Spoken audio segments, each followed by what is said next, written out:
The mind is in a clearer state. My mind is more efficient when I am more clearly present through the body.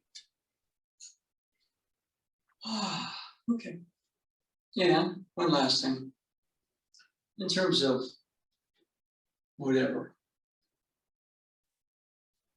This is more what you call the center to the circle. Now, I'm going to put this down for a second. And we're going to put up what I can do.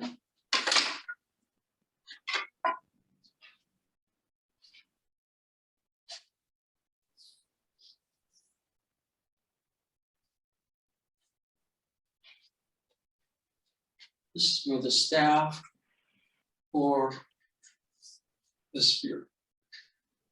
Okay. And what do we do? We got a couple of sessions, video sessions, so we kind of went through some basic things. Okay. Now, for example, let's just build on it. Staff spear, for me, as I really start to get involved in it, represents kind of the circle to the center. Robert Nadeau Sensei, he's much more center to circle, like much more circle to center. So I'm doing a lot of work with Pocan because I need to kind of catch up and realize, yes, I need a bit more of the center to the circle. You need to be both. You're both the center to the circle and the circle to the center, okay? And the grip is very similar. The sword, you got that diagonal grip. I get the diagonal grip here, although the sword is right side lead, spear is left side lead. Sword, the body's a little bit more square, left side lead, it's a bit more triangular. Right? Why? Because here, there's this much surface area here. I'm here, I reduce it. There's something sharp coming at you. Here you have a lot of, but if you're here, right? And the basic thrust. Okay.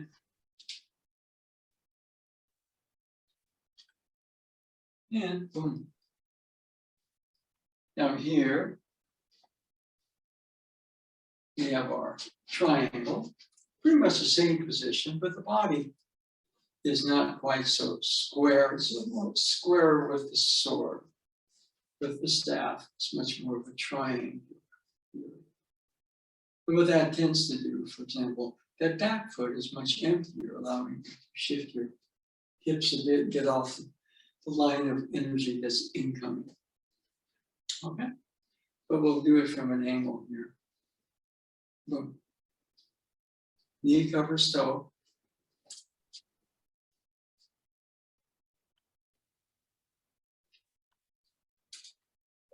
This goes heart level.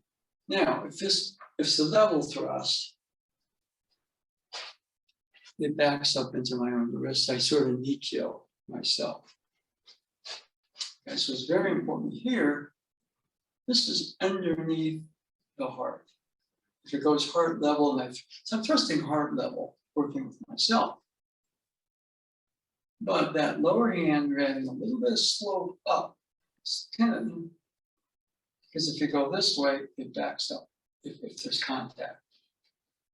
And there's also that double spiral.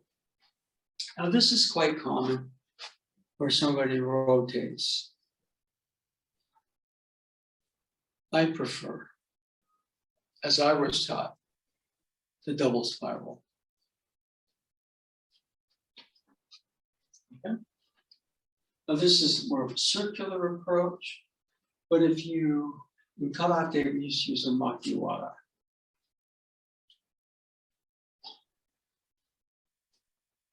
Develop extension. We weren't kind of hit it, you're just gonna.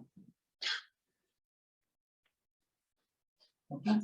Now, if you have a Wada surface and you go this way, you feel what happens, which is different than boom, that motion. Okay?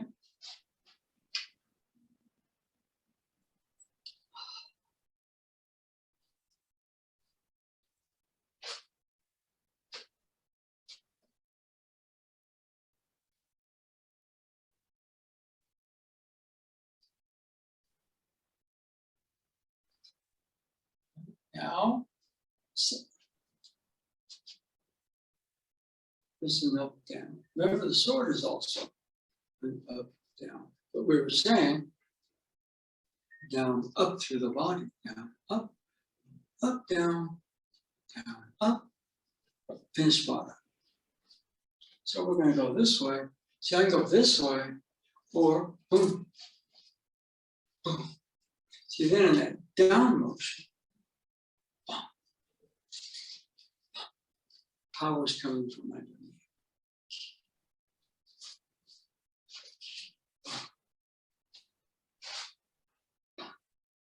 See, if I go up, down, it's real difficult to execute a thrust off that. If I go down, up, boom. Thrust, down, up, thrust.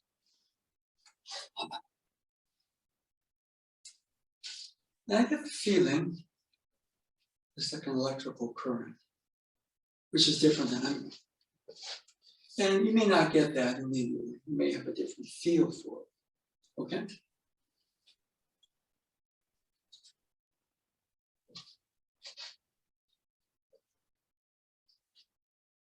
Right hand up, left hand down. Switch feet, boom, yoko men. Although not up.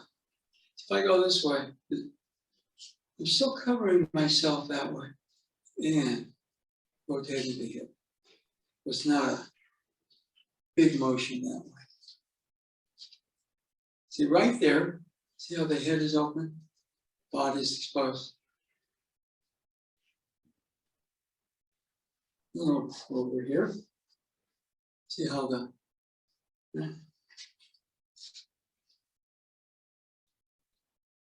lot of the yoga is the body changing.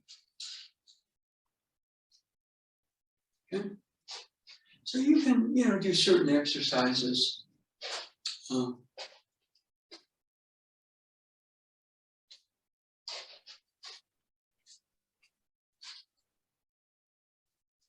This is the form cut.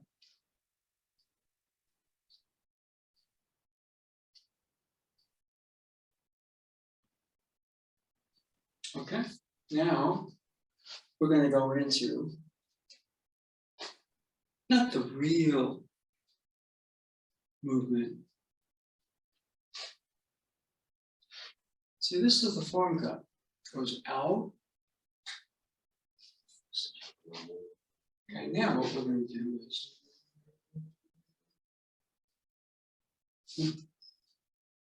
notice how it's a spiral circle. Boom. We have that closing motion. Now, what I want you to see is that doesn't come from the hand. The hands just execute as if you're doing basic form thrust. But what happens to the body is changing. So what you see is the circle. Kojima Sensei used to say, Rasen Ditsuku. You thrust in a spiral. Hikizuchi Sensei, for example, didn't say that so much. But what was interesting is that he would do the form, and then when he was doing partner, he would thrust in the spiral. Okay? And for example, this motion, it appears we're going away. But really what we're doing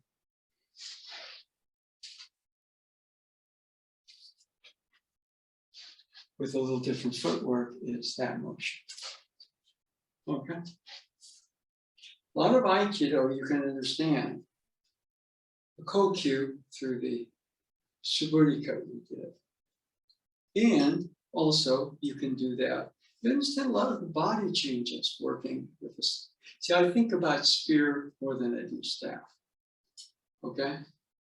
Obviously, since I did Joe work, boat work, but I understood from what I've heard and read, he would go all the way down from Tokyo to southern Japan in terms of Kansai area, the Shingo area. And he would carry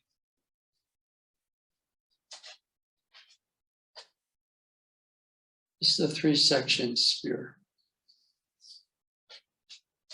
And he would bring with him that Tokyo all the way to the Kansai area. So a lot of the changes that you do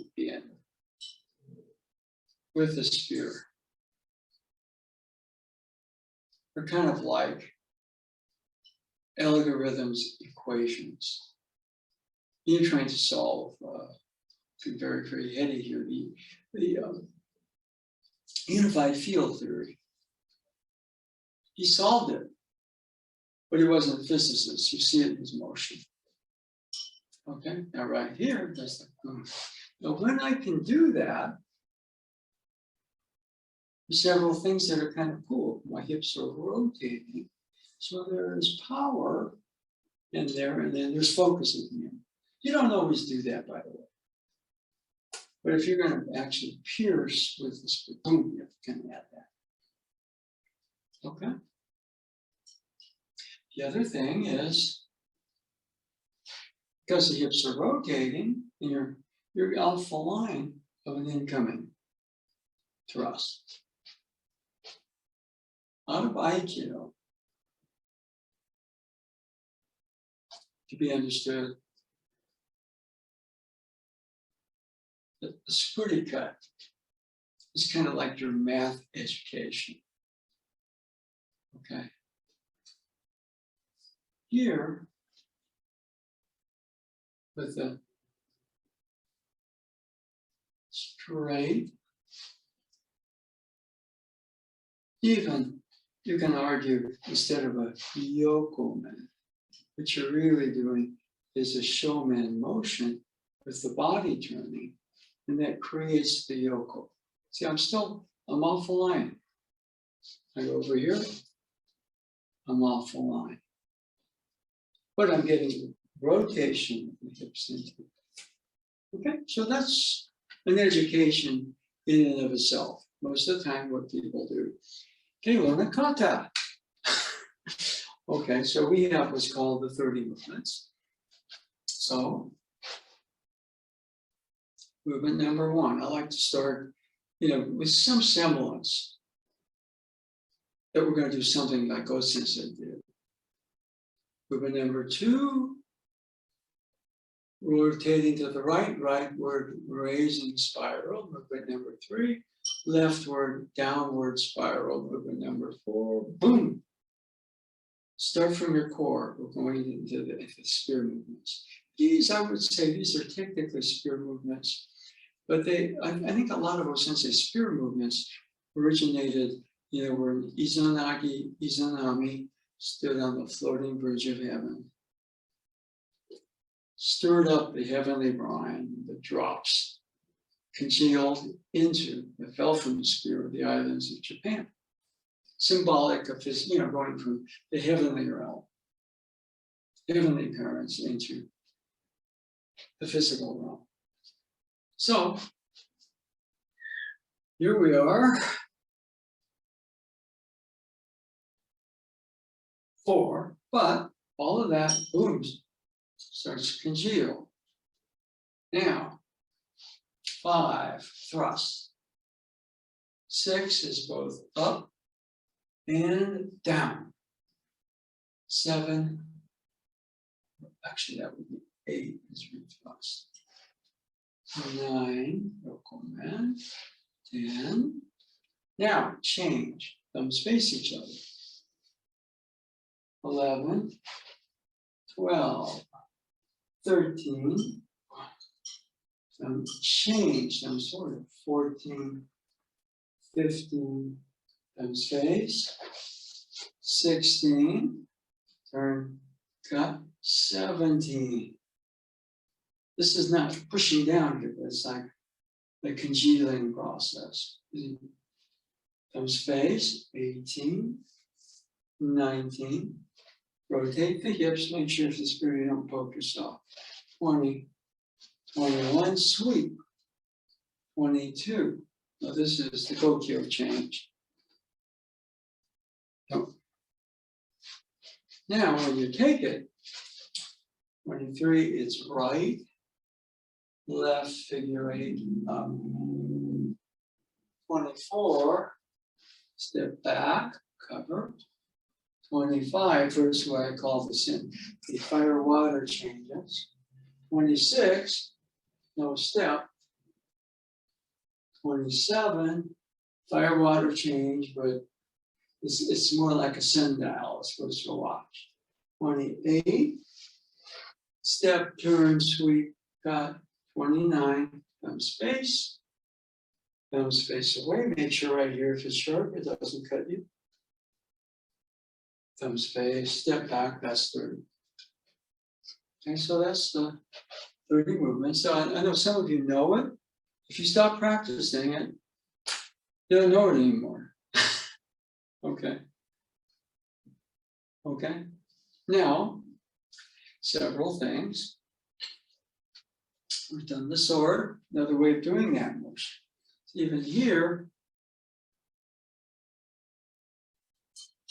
feeling that reverberation in the core. And that continues up here, continues down there. Here, neutral position with one.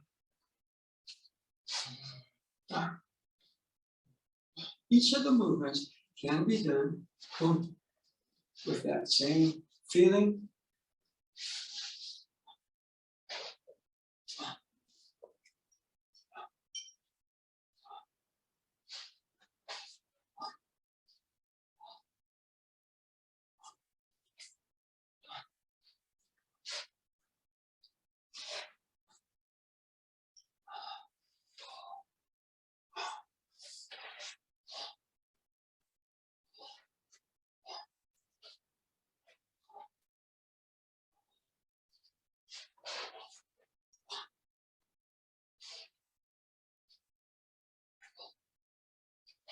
So you can take the movements of the 30 movements. By the way, I don't call that a kata. And that's not to be confused with 31. That's copyrighted by a different teacher from a different lineage.